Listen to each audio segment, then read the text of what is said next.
Hola mis hermanos, bendiciones, espero que se encuentren bien. Hoy voy a compartir el devocional con respecto a la pregunta que se hizo en el grupo del día de hoy. Yo le titulé ¿Por qué Dios a veces no demuestra a su iglesia los milagros? Y voy a dar algunos puntos para que podamos ver quizás algún error, quizás alguna falta, alguna falla que a veces tiene la iglesia, por el cual Dios no puede obrar como realmente debería obrar, como realmente obraba en los tiempos de los apóstoles, con milagros, con prodigios grandes y con ese respaldo del Espíritu Santo y el poder de Dios, ¿no? Que nosotros anhelamos hoy en día tenerlo también. Así que rápidamente voy a ir a los puntos que estuve anotando acá y voy a presentar el primer punto que yo le puse por título: falta de santidad del predicador. Hay veces que Dios no muestra su poder, no muestra sus milagros. Primeramente tenemos que entender que los milagros de Dios son milagros que están bien escondidos, que no se le da a cualquier persona. Realmente tienes que tener una vida de búsqueda con Dios, una vida de santidad e integridad para que Él te pueda dar el privilegio de experimentar su poder. Los milagros están como están los millones en el banco. Así como están los lingotes de oro en el banco, ahí en una puerta con gran seguridad, con códigos, con muchas diferentes cerraduras, con contraseñas digitales o con códigos con los ojos, que tú pones los ojos ahí y la puerta se te abre porque reconoce la identidad. Algo así están los milagros de Dios, bien ocultos, que solamente se le da el privilegio de ver esos milagros a la gente que en verdad se mete a aguas profundas. En un momento dice que un ángel habló a Ezequiel, le dijo: tírate al arroyo, a este río que él veía que salía del templo. Y dice que él se metió y las aguas le llegaban hasta los tobillos. El ángel le desafía, le dice: tienes un poco más de cuerda, acá si quieres meterte más, puedes ver más cosas. Se metió un poco más Ezequiel y dice la escritura que le llegaban hasta las rodillas, y así hasta los lomos, hasta la cintura, hasta que él no pudo ya más mantenerse en pie, en sí estaba flotando ya y las aguas le cubrían todo. Así es lo mismo con las cosas de Dios. Tú te metes más profundo cada vez más y vas a ver más maravillas. Si puedes mirar los libros de los Salmos, también puedes ver que el rey David contaba que los pescadores que se metían a lo profundo del mar, cuando volvían con grandes historias. Contaban ellos: vimos un pulpo gigante que solamente se encuentra en el medio del mar. Los que están en la orilla no ven nada, ven a lo sumo una mojarrita, pero los que se meten en lo profundo del mar ven grandes cosas, tormentas gigantes, olas gigantes, que solamente las experimentan aquellos que se meten profundo, a aguas profundas, que se meten en las cosas de Dios en serio, no jugando, no a la ligera, no buscando lo tibio, sino buscando lo ardiente, el fuego de Dios. Aquellos que buscan el color gris, aquellos que buscan la tibieza, aquellos que buscan ser light en las cosas de Dios, lamentablemente no van a poder ver nada de las cosas de Dios, no van a poder ver grandes cosas. Te tienes que meterte profundo para ver las grandes maravillas. Entonces es importante que el siervo, el cual está al frente de una tarea, tenga una vida de integridad, una vida de santidad, una vida correcta, lo más correcta posible. No puede tener pecados graves. Eso no le está permitido al siervo de Dios, al referente espiritual. Y si tiene ese pecado, se tendrá que bajar del servicio. Esto es por eso una de las trabas, el cual Dios nos muestra su milagro, su poder.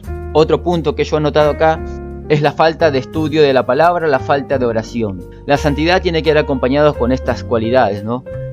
Una persona que dice: yo soy santo, tengo una vida en santidad, más vale que sepas lo que dice la Escritura, más vale que sepas de doctrina, más vale que tengas una vida de oración también, acompañado con oración de ayuno.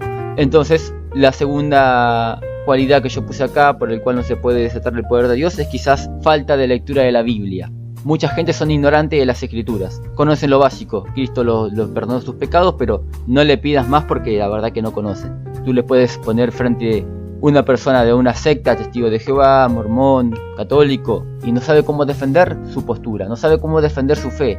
Muchos no conocen ni su fe. Dice: yo soy cristiano, evangélico pentecostal, y si le haces una pregunta: ¿qué significa esa definición que me nombraste recién? No saben cómo explicarla. Muchos no saben lo que significa esto, lo que significa aquello. No sabe lo que cree su denominación.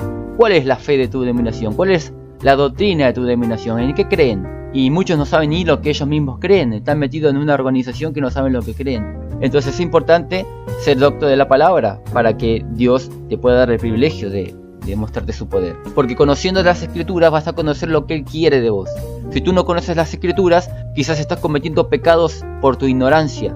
Pero si tú conoces la palabra y sabes lo que Él exige de vos, tú vas a tener una vida en obediencia a Él. ¿Qué tenemos para respaldar este punto? de las escrituras, porque lo que importa es esto, que haya fundamento bíblico. En primera de Pedro, capítulo 1, verso 15 al 16 dice así: sino como aquel que os llamó es santo, sed también vosotros santos en toda vuestra manera de vivir, porque escrito está: sed santos porque yo soy santo.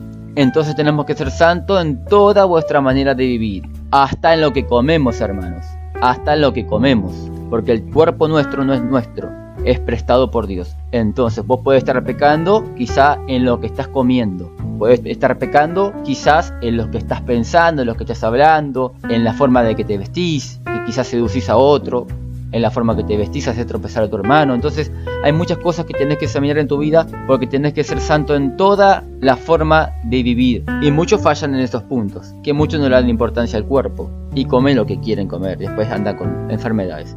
Bueno, ese es el fundamento bíblico del primer punto. Y del segundo punto, obviamente, tenés que conocer las escrituras. Después tenemos el tercer punto, que dice incredulidad del que quiere recibir el milagro.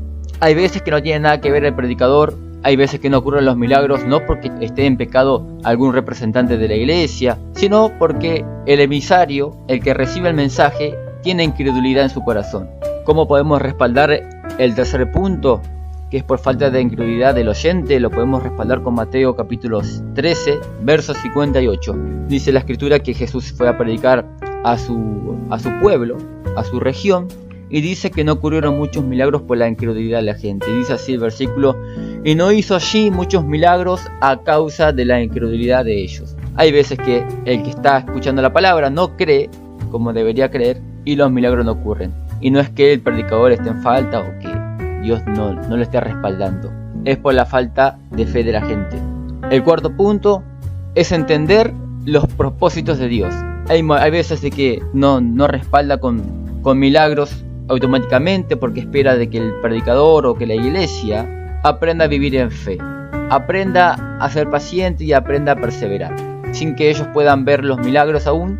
Seguir orando por milagros, seguir orando por el cambio de las personas, seguir clamando. De esa forma vamos a demostrar a Dios que en verdad somos perseverantes en lo que queremos y que no somos hijos caprichosos de que si el Padre no nos da lo que queremos, se los ofendemos y ya no pedimos más. Tú tienes que pedir por tu milagro, tienes que pedir por la sanidad de la gente. Hay gente que quiere ver milagros pero no ora por milagros. Si quieres ver endemoniados siendo libres, ora por la gente que tiene demonios. ¿Quieres ver sanidades físicas? Personas que se han sanado de SIDA, de cáncer, de leucemia, de la enfermedad que quieras, tienes que orar entonces por las enfermedades. Y hay veces que no se ora por las enfermedades. Entonces, a veces quizás es un proceso de Dios con la iglesia o con alguna persona específica, que Dios le está probando la fe. A ver si en verdad me querés a mí, vas a esperar que yo te responda, vas a seguir orando. Hay veces que tenemos que tener actitudes de fe. Yo sé que muchos pastores quieren ver la iglesia llena de gente, pero ¿qué tal si tomamos la actitud de agarrar las sillas vacías y ponerle la iglesia, sin importar que haya 3 personas por el momento? Eso es una actitud de fe. A veces Dios quiere probarnos, a ver si en verdad seguimos orando, porque imagínate, hay momentos que yo predico y oro por milagros y no hay ningún testimonio de gente que haya sido sana de alguna enfermedad. En la próxima que predico, sigo orando por milagros, porque esa es la actitud de fe mía. A pesar de que yo no lo pueda ver, a pesar de que no haya ocurrido nada, sigo clamando por milagros. Sería muy malo de mi parte que yo deje de orar por milagros porque quizá hace 3 reuniones que oro por milagros y no ocurre nada. Sería muy malo de mi parte, le demostraría a Dios mi falta de fe. Por tanto hay que seguir orando. El quinto punto que he puesto acá es que a veces Dios no hace el milagro por algún pecado de algún miembro de la iglesia. Quizás preguntas, ¿qué? ¿Por el pecado de uno la pagan todos los de la iglesia? Así es. Tal cual como predicó mi esposa hace unos días atrás, que un varón llamado Acán había pecado al agarrar el botín del ejército de Jericó. Josué había dado una orden muy estricta que no se tenía que agarrar nada del botín de la batalla con Jericó. Este varón le importó muy poco lo que Josué dijo, y él agarró un lingote de oro, agarró dinero, agarró unas túnicas de Babilonia y las escondió en su tienda. Dice que después Josué tuvo guerra con un pueblo muy pequeño que era pan comido, le habían ganado a Jericó, este era pan comido. Dice que fue a la guerra y perdió la batalla. Josué no entendía, así como vos no entendés a veces que orás y decís, ¿qué pasa? Si te estoy buscando, Dios, estudio tu palabra, te pido por los dones de sanidad, los dones de liberación, te pido que hagas cosas, te busco, pero te encontrás en un fracaso como Josué. Ahí tienes que hacer la pregunta. Si tú no eres el problema, quizás está el problema en algún miembro de la iglesia que está operando, que está trabajando junto contigo en alguna tarea, sea la música, sea la evangelización. Y quizás por el pecado de esa persona que tiene oculto espiritualmente sus lingotes de oro, quizás puede ser el lingote de oro, puede representar su vida secreta mirando pornografía, su vida secreta teniendo a su amante, su vida secreta maltratando a su esposa en la casa, porque muchos de la iglesia son personas santas, parecen ángeles, pero en la casa ahí realmente se conoce cómo son. Muchos quizás tienen hijos tirados por la vida y solamente se hacen cargo de los hijos que tienen con su mujer actual, y a los hijos que tuvo en su vida pasada los dejas tirados por la vida. Entonces hay pecados ocultos en el pueblo de Dios que trae repercusión a la tarea que estamos realizando. Hay veces que Dios no se mueve para nada por el pecado de uno. Es que esto es así. Dios da su bendición en grupo y también da su castigo en grupo. Por este Acán la pagaron todos los del pueblo de Israel. Todos. La pagó Josué, la pagaron muchas personas. Muchos regresaron sin hijos porque en la batalla perdieron a sus hijos. Las esposas llorando porque su marido murió en la batalla. ¿Y todo por qué? Por el pecado de Acán. Hay veces que fracasamos, vamos a la plaza, chupamos frío, gastamos saliva y no pasa nada. ¿Por qué? Por el pecado de fulano. ¿Se entiende, hermanos? Por el pecado de uno la pagan todos. Entonces estaría bueno que examinemos y que busquemos el error, o quizá está la solución en alguno de estos puntos que fui dando, ¿no? Uno tiene que ver y probando. Si no fallamos en este, quizá fallamos en este. Y quizá alguno dice, no, estamos bien con el estudio de las escrituras. Entonces no creo que estemos fallando en esto. En la santidad, y no sé, hay que ver, oramos, sí, oramos. Entonces fíjese en qué estamos fallando. Hay muchos puntos que tenemos que examinar con esto. Y sigue los puntos, tengo un punto más acá. El punto 6 es el último. El punto 6 yo le puse por un título para que los guiemos: no participar de los pecados ajenos. ¿Cómo es esto? A ver, ¿cómo fundamentamos esto? El punto 5 lo hemos fundamentado con la historia de Josué, ¿no? Que fracasó con Ai. Ahora, ¿cómo fundamentamos el punto 6 con las escrituras? Para que no haya ninguna opinión en el grupo diciendo, pero fue tu opinión. No, es la escritura, es la Biblia. Es la Biblia la que estamos exponiendo. Entonces, a ver, el punto 6, no participar de pecados ajenos. Si participamos de pecados ajenos, olvídate de ver la gloria de Dios. Esto es así de estricto. Esto es así. La escritura dice, ser santo porque yo soy santo. Y punto final. No hay término medio acá. Entonces tenemos el punto 6 que dice no participar de los pecados ajenos. ¿Cómo fundamentamos esto con las escrituras? El apóstol Pablo fue muy estricto con el tema este, de no participar en nada de pecados ajenos. De no juntarnos con gente que llamándose hermano esté con mal testimonio. Esté con una práctica de pecado en su vida. Que sea un cara dura, por así decirlo, que no le importa nada, que esté en pecado, él quiere servir igual. Yo quiero tocar la batería igual, yo quiero evangelizar igual, y sabiendo que tiene una vida oscura, una vida sucia en su vida privada. Hay muchos que son así, hay muchos. Entonces, ¿qué tal si uno dice, no importa tu vida mala, vamos a hacer una alianza, te necesito para que vayas a entregar un panfleto, te necesito para que estés en la batería, porque no hay músicos en la iglesia? Y bueno, es lo que hay, ¿no? Este varón no tiene un buen testimonio, pero es lo que hay. Así el culto sale mucho mejor. Pero estamos cometiendo un gran error. Estamos estancando el poder de Dios. Estamos diciendo a Dios, me importa muy poco la santidad, me importa muy poco respetarte a vos. A ver, ¿cómo fundamentamos con las escrituras?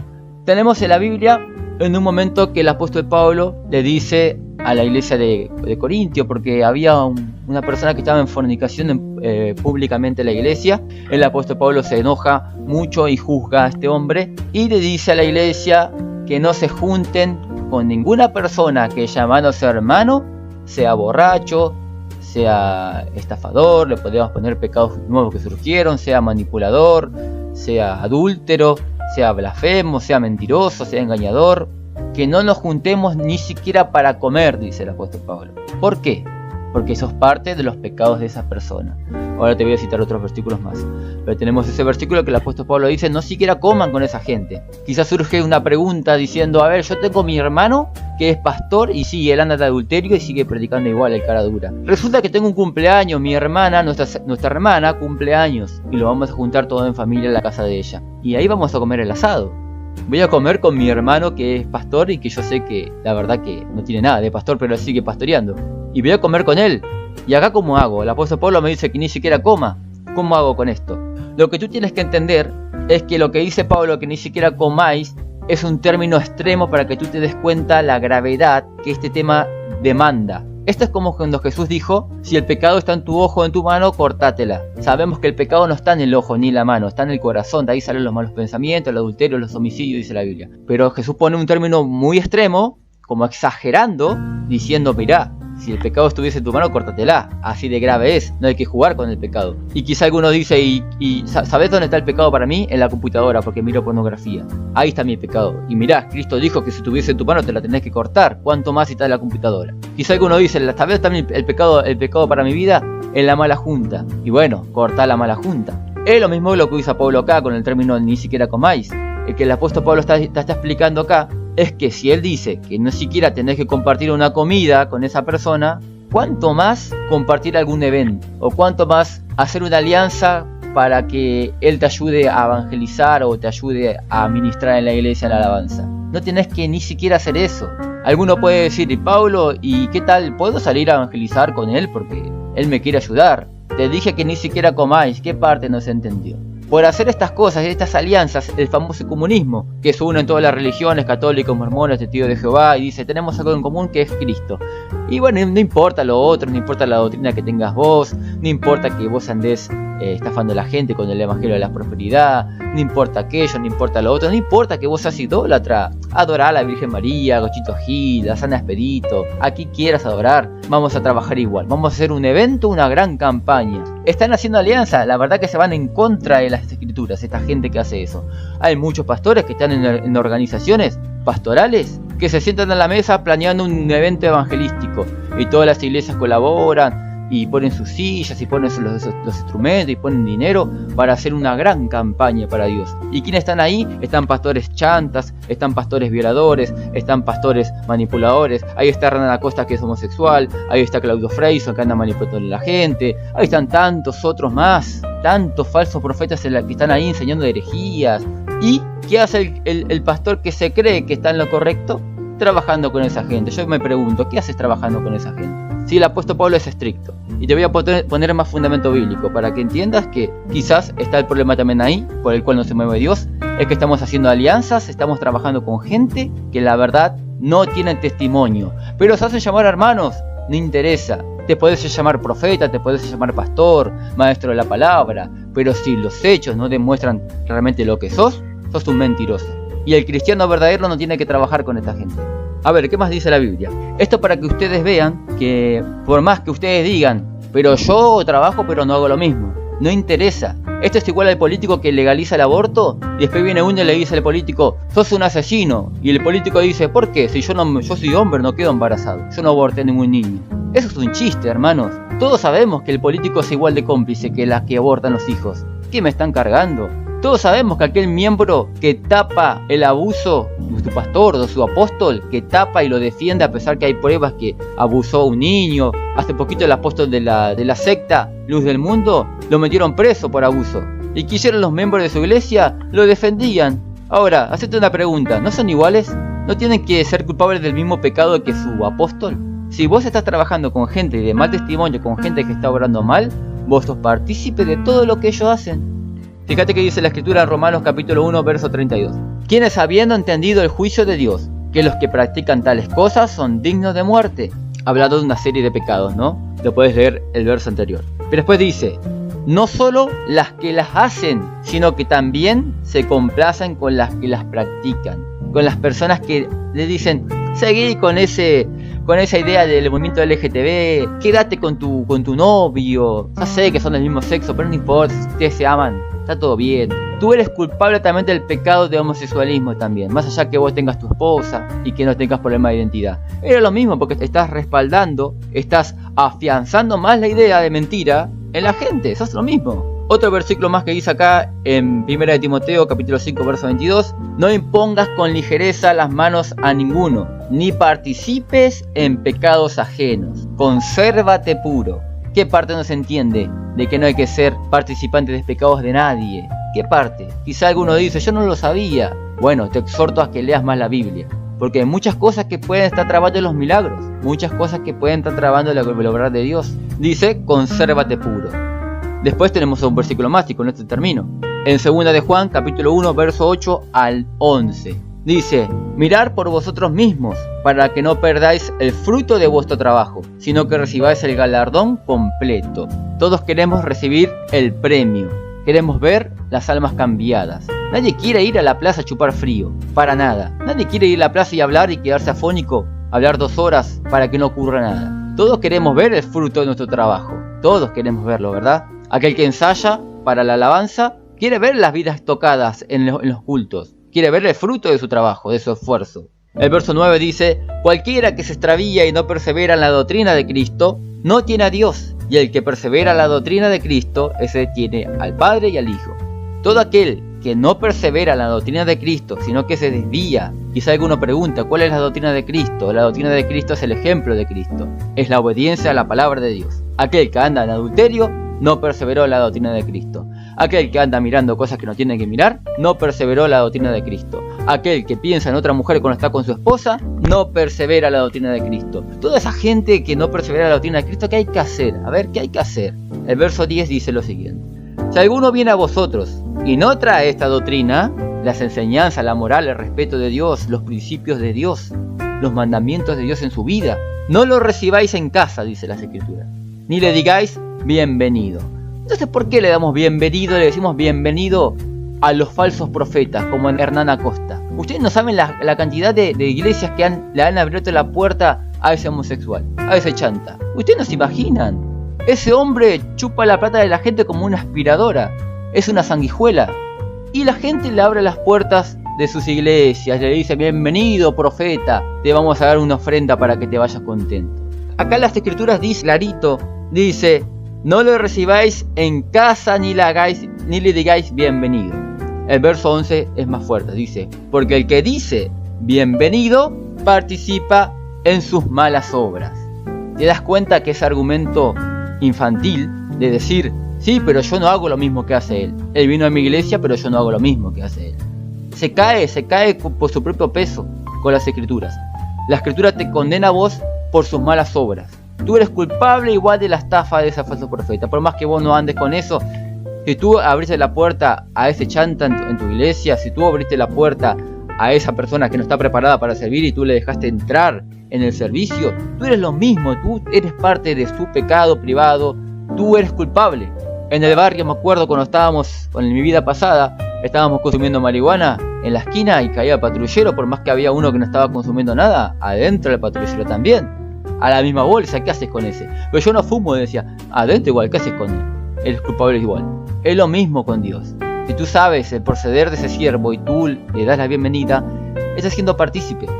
Entonces, esos fueron los puntos que quería dar, hermanos.